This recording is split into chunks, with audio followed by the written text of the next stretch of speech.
మహాలక్ష్మి పేరు ఎంతో లక్షణంగా ఉంది. కానీ 12 ఏళ్ల ఆ చిన్నారి మహాలక్ష్మి కాదు. ఆమె దగ్గర లక్ష్మి అంతకంటే లేదు. పుట్టినప్పుడు ఆమె తల్లిదండ్రులు లక్షణమైన పేరు పెట్టారు, కానీ అంతే లక్షణమైన జీవితాన్ని ఇవ్వడం మరిచిపోయారు. అదే ఆ చిన్నారి శాపమైంది.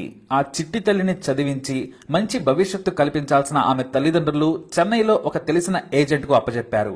అతను ఇళ్లలో చిన్నారులను పనికి కుదిర్చి వారి నుంచి జీతం తీసుకుంటాడు. ఆ జీతంలో నుంచి తాను కొంత తీసుకొని మిగతాది ఆ మహాలక్ష్మి తల్లిదండ్రులకు పంపేవాడు.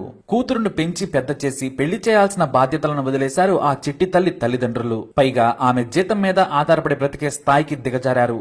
మహాలక్ష్మి చెన్నైలో మొదట ఇమడలేకపోయింది. 2-3 ఇళ్లలో పనిచేసిన యజమానుల ప్రవర్తన తట్టుకోలేక బోరుమని ఏడ్చేసేది. దీంతో ఆ ఏజెంట్ కనుకరించి ఒక వ్యాపారికి ముందే చెప్పి ఇంట్లో పనికి కుదిరిచాడు. అతనే చెన్నైలో పేరున్న బిజినెస్ మ్యాన్ మురుగంధం. ఇతనికి చెన్నైలో 2 ఇళ్లున్నాయి. మురుగంధం భార్య పేరు సుష్మిత, వయసు 46 ఏళ్లు. వీరికి 9 ఏళ్ల కొడుకున్నాడు. లేక కొడుకు పుట్టాడని అతన్ని ప్రాణంగా పెంచుకునేవారు. ఆ 9 ఏళ్ల కొడుకును చూసుకోవడానికి 13 ఏళ్ల వయసులో మురుగంధం ఇంటికి వచ్చింది మహాలక్ష్మి. వారింట్లోనే దాదాపు 5 ఏళ్లుగా పనిచేస్తోంది. ఇక ఆ చిన్నారి దురదృష్టం ఏమిటంటే హఠాత్తుగా తల్లిదండ్రులు కూడా అనారోగ్యంతో కన్నుమూశారు. ఇద్దరూ నెలల తేడాతో చనిపోయారు. తనకంటూ ఎవరూ లేకపోవడంతో ఆమె ఎవరి దగ్గరకు వెళ్లాలా కూడా తెలియక తల్లడిల్లింది. ఆ ఏజెంటే కొంత ధైర్యం చెప్పి మురుగంధం ఇంట్లో పని చేసుకోమని ధైర్యం చెప్పాడు. అక్కడే పని, భోజనం, మహాలక్ష్మిని జాగ్రత్తగా చూసుకోమని వారికి చెప్పాడు. తల్లిదండ్రులు చనిపోయిన తరువాత ప్రభుత్వ బాల సదనకు పంపి ఉంటే మహాలక్ష్మి జాతకం కాస్తైనా మారేదేమో. కానీ మొత్తం డబ్బులు తనకే మిగులుతాయనుకున్నాడు ఆ ఏజెంట్. ఆ తల్లిదండ్రులు చనిపోవడంతో మురుగంధం ఇచ్చే నెల జీతం తానే తీసుకునేవాడు. ఏవైనా బట్టలకు ఖర్చుల కోసం కొంత సొమ్మును ఆమెకి ఇచ్చేవాడు. ఇలా మహాలక్ష్మి చూస్తుండగానే పెద్దదైపోయింది. 18 ఏళ్ల వయసుకు వచ్చిన తర్వాత ఇంట్లో పనులన్నీ చేయించేది సుష్మిత. బండ చాకిరీ చేయించుకునేది, నోటికొచ్చినట్టు తిట్టేది, తన కొడుకు ఏడ్చినా తలపై ఇష్టం వచ్చినట్లు కొట్టేది. అయినా బయటికెళ్తే తాను బ్రతకలేనన్న భయంతో మహాలక్ష్మి జీవితానికి సరిపడా కష్టాలన్నీ అనుభవిస్తూనే వచ్చింది. జూలై 4, 2018న సుష్మిత అక్క కూతురు 20 ఏళ్ల మిత్రాచిని మలేషియా నుంచి చెన్నై వచ్చింది. ఆమెను ఆద్యార్లోని తమ ఇంట్లో ఉండమని చెప్పింది సుష్మిత. అయితే తాను ఒంటరిగా ఉన్నానని చెప్పడంతో సుష్మిత ఆమె భర్త మురుగంధం కొడుకుతో కలిసి ఆద్యార్ కాలనీలోని ఇంటికి వెళ్లారు. అక్కడ మిత్రాచినితో కొన్ని రోజులు ఉండొచ్చని అనుకున్నారు. అయితే ఇంట్లో పనిచేసేందుకు మహాలక్ష్మిని కూడా తీసుకెళ్లారు. ఆ ఇంటికి వెళ్లిన తరువాత మురుగంధం అర్జెంటు పని ఉందని 2 రోజుల తర్వాత వస్తానని వెళ్లిపోయాడు. ఇంట్లో సుష్మిత, మిత్రాచిని, 9 ఏళ్ల వారి కొడుకు, పని మనిషి మహాలక్ష్మి ఉన్నారు. ఈ మిత్రాచిని తన పిన్ని కంటే సైకో. మహాలక్ష్మితో నానా సేవలు చేయించుకునేది. ఏ మాత్రం నిమిషం ఆలస్యంగా వచ్చినా చేతిలో ఏది ఉంటే దానితో కొట్టేది.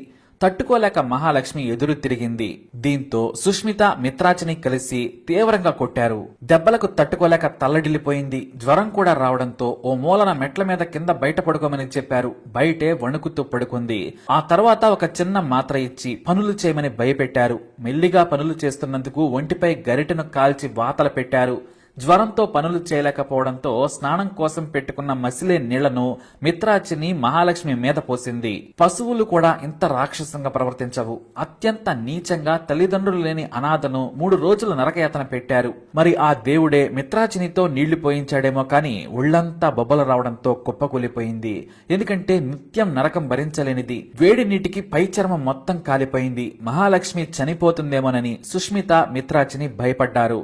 తమకు తెలిసిన మందులను ఇచ్చారు. కానీ 24 గంటలు తిరగక ముందే మహాలక్ష్మి ఆరోగ్యం క్షీణించింది. దీంతో 14 మలార్ హాస్పిటల్ నుంచి ఒక నర్సును పిలిపించారు. ఇంట్లో ఒకరికి సెలైన్ పెట్టాల్సి ఉందని పిలిపించారు. బయటికి వెళ్లి తమకు తెలిసిన కాలనీ డాక్టర్ దగ్గర నీరసం తగ్గించే సెలైన్ తెచ్చారు. ఇక నర్సు వచ్చే సమయానికి నీట్ గా బెడ్ పై పడుకోబెట్టి కాలిన గాయాలు కనిపించకుండా దుప్పటి కప్పారు. కేవలం చేతులను బయట పెట్టారు. చేతి మీద గాయం చూసిన నర్సు ఏమైందని అడిగింది. ఈ అమ్మాయి పని పిల్ల, వంట చేస్తూ కాల్చుకుందని చెప్పింది.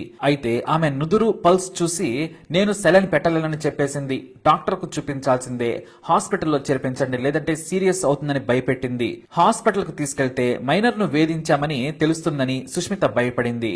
ఆ విషయం తెలిస్తే పోలీసులు కేసు పెడతారని మిత్రాచిని సైతం వణికిపోయింది. దీంతో నర్సు చేతులు పట్టుకున్నారిద్దరు. ఏం కాదు, మీరే సెలైన్ ఒకటి పెట్టి వెళ్ళమని సుష్మిత నర్సును బ్రతిమలాడింది. ఇక చేసేది లేక సెలైన్ పెట్టిందా నర్స్. వెళ్లే ముందు ఎవరికి చెప్పొద్దని 500 రూపాయలు అదనంగా ఇచ్చింది. డబ్బులు తీసుకుని ఆ నర్స్ కామ్ గా వెళ్లిపోయింది. నర్సు వెళ్లిపోయిన 4 గంటలకే మహాలక్ష్మి చనిపోయింది. దీంతో సుష్మిత మిత్రా చిన్నిలు గజగజ వణికిపోయారు. భర్తకు చెప్పినా ఆయన పోలీసులకు చెబుతాడేమోనని అతనికి కూడా కహానీలు చెప్పడానికి సిద్ధమయ్యారు.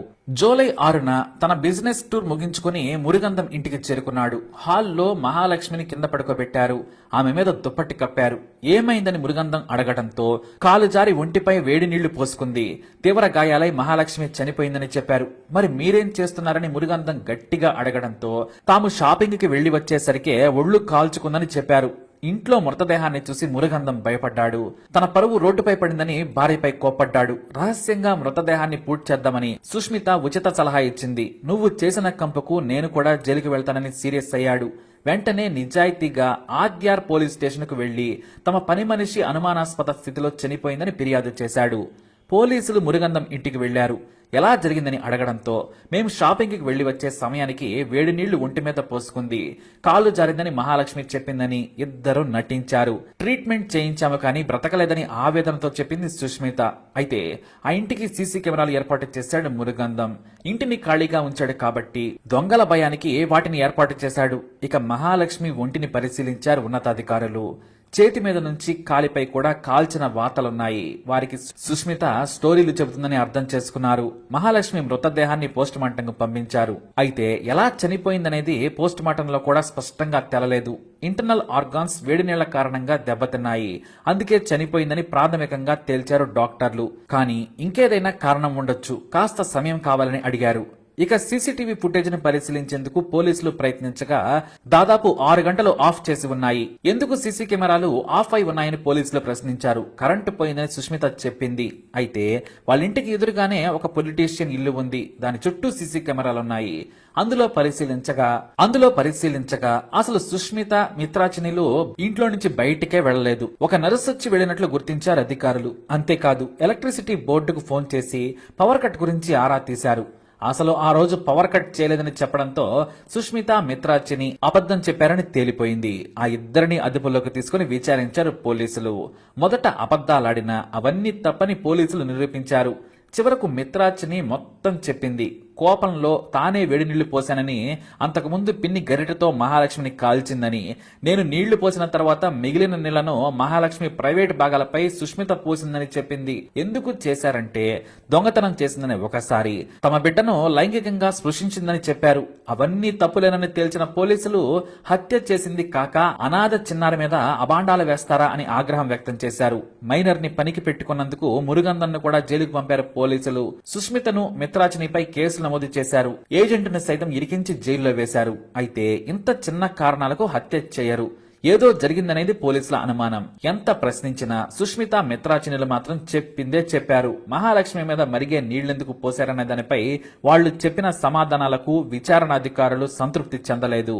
మురుగంధం మాత్రం నాకేమీ తెలియదన్నాడు. తన ముందు సుష్మిత చాలాసార్లు మహాలక్ష్మి మీద చేయి చేసుకున్నా నేను వారించేవాణ్ణి, తల్లి లేని పిల్ల వదిలేయమని చెప్పేవాడిని, కానీ చంపేస్తుంది అనుకోలేదని కన్నీటి పర్యంతమయ్యాడు మురుగంధం. అలా కష్టాల ఇంట్లో పుట్టి మహాలక్ష్మి మరణిస్తూ కష్టాలను అనుభవించింది. ఆ చిన్నారి నరక జీవితానికి కారణం ఎవరు? మీ అభిప్రాయాన్ని కమెంట్ ద్వారా తెలియజేయండి. అలాగే ఇలాంటి ఇన్ఫర్మేషన్స్ కోసం ఈ వీడియోని లైక్ చేయండి, షేర్ చేయండి, మా ఛానల్ని సబ్స్క్రైబ్ చేసుకోండి.